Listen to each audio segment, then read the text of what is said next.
So we've got name, size, type and temporary name. Not all of these are required to actually upload the file, and the ones that are not required to upload the file are this, and in fact name. But what we want to do is we want to keep the same name as the file as we've uploaded it. So we need, in this case, temporary name and the name of the file. So underneath here, what I'm going to do, the first thing I need to do is check whether we've actually chosen a file and we've submitted the form. So we can do this with the isSet function. So I can say if isSet name, and in fact you can incorporate others in there, but I'm just going to be assuming that the file has a name, which it would do in most cases. So if isSet name, what we then do inside here is we can echo out something just to test. So OK, for example.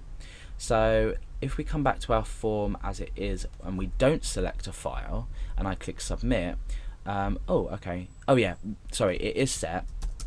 So if isSet name, then we need to do another check saying if not empty name, do something, otherwise do something else. So here we can just say please choose a file, otherwise we can say everything's okay, because this will presume that we've selected a file from our computer, we've clicked the submit button, the two if statements are validated to true if the file is, first of all, if the form has been submitted, and second of all, if the file has a name, which you presume it will do if the user select a file. So let's just, we won't choose a file for now. Go back to the page that is, click submit, and it's telling me please choose a file. Now what I'm going to do is actually choose a file, click submit, and it's telling us it's okay. So this is some basic form or validation to make sure that a file is here. Now what do we do with the file once we know it's there and we've performed these couple of checks? Well, what we need to do is we need to move the file from its temporary location to a specified location, and this specified location is in the uploads folder. Okay, so I'm just going to put uploads and then a trailing /.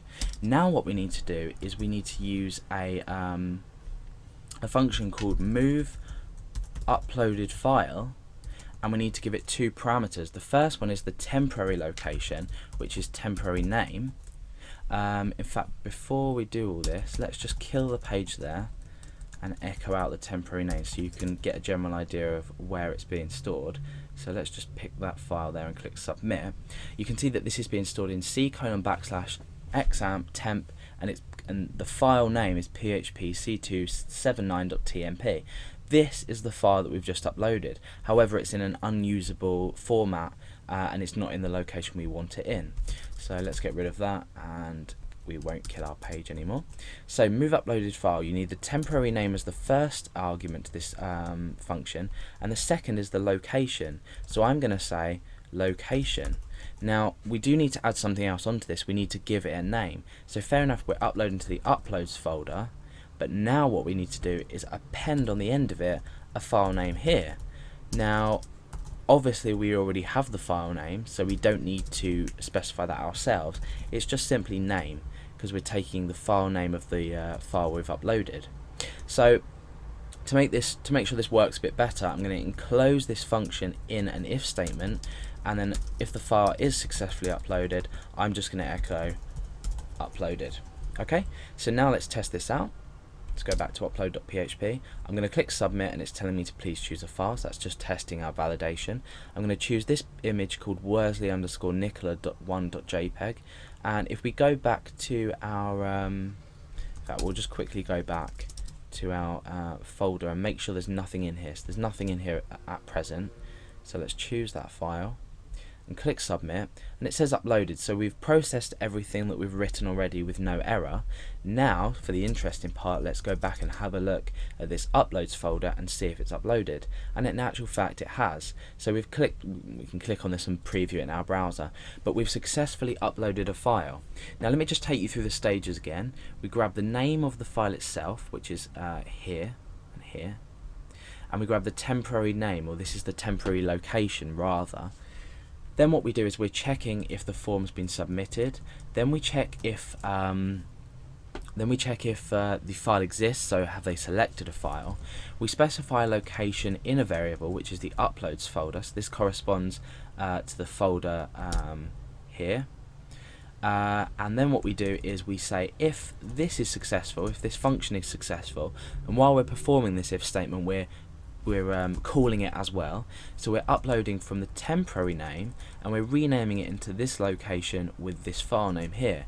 So obviously I could say I could specify here, let's put it in uploads / image.jpg. Okay, so now what I could do is click on upload.php, select a different file, click submit, and you'll see that it will have put it into the exact location I've specified there.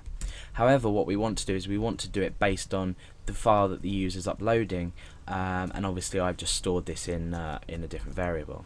Then we echo uploaded if that's okay. We could obviously add something here to say there was an error. Now, so this is how to basically upload a file. As you can see, there's sort of a lot involved with it, but once you get the hang of it, it's easy to do. However, what we haven't done is we haven't performed any validation on the file itself.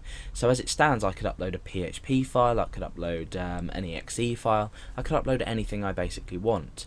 So in the next video, we're going to be looking at how to secure the form and only allow a JPEG file.